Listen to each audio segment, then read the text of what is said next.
by the time that mass immigration was stopped in 1924, mass immigration was stopped, one wave of immigrants after another, just about every ethnic group in the country you can imagine, had arrived and was so much more successful. And many anti-black racists use that to say, well, it's proof that these black descendants of slaves are just inferior to the immigrants who've come in. But because the immigrants came in with no more education, really, right? Than the a lot of them anyway. Some may have, but generally, yeah, but in general, right? But they had all this industrial job skills and were becoming middle class. And here were these descendants of slaves, still just as poor as could be, and low skilled, etc. Well, when you look back over that period, especially 45 years of the Great Wave, that was a period. If it had not been for mass immigration, the descendants of slaves would have been doing those jobs because they were doing those 15 years, first 15 years. They were moving in. They were doing fine.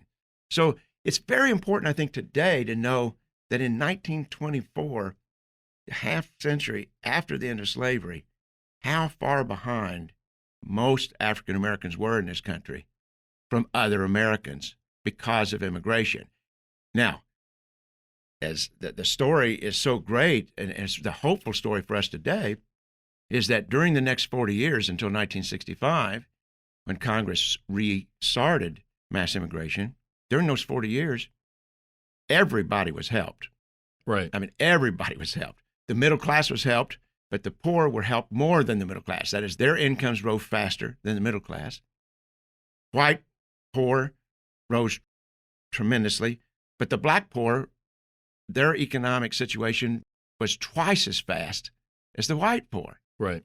That was African Americans. That was sort of a pent-up ability. You could say there was this ability that existed within the black poor that couldn't get through because of mass immigration.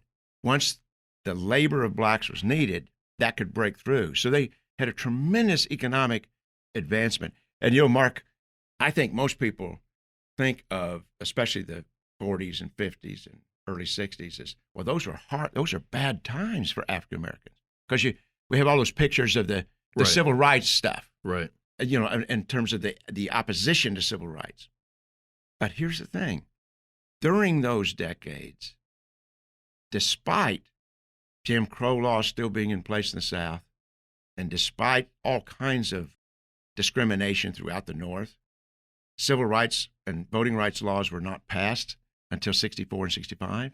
But during those 2 decades before then, there was this phenomenal economic progress for blacks. Which, in a sense, actually drove a lot of the civil rights activism. And it has to have. Well, it's one of the themes that I have in the book is people who have studied that era and say it's not that the civil rights would not have happened, could not have happened, those laws, but most people who studied it feel like it would have taken a lot longer. You go back to Booker T. Washington. Booker T. Washington says... That's kind of what I was going to say, is that...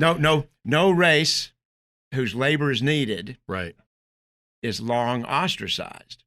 And every time this country has needed black labor, there's been tremendous advancement of African Americans, economically and in terms of rights. So basically what you're saying is that, that anti-black animus is real. It's something we've had to deal with in our history all along, but that, in a sense, lower levels of immigration kind of make that animus toward blacks, the unwillingness to hire them, just a lot less viable and sustainable. And so it's a way of overcoming the animus by making the only people you can hire people maybe you don't want to hire.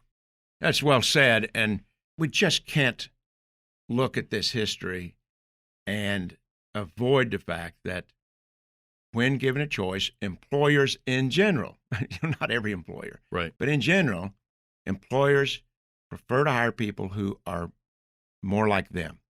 And virtually every immigrant that comes in, it looks more like the dominant population than do African Americans. And frankly, even now with Latin American and Asian immigrants. Yeah, exactly. And I think there's more and more study that shows that an awful lot of this is not intentional. It's like there's a racial preference that can be very subconscious. I have to acknowledge that exists. But it's not the same thing as somebody who just hates black people. That's a different kind. People like to look at that, Right. and maybe some of the old South and actually the old North too.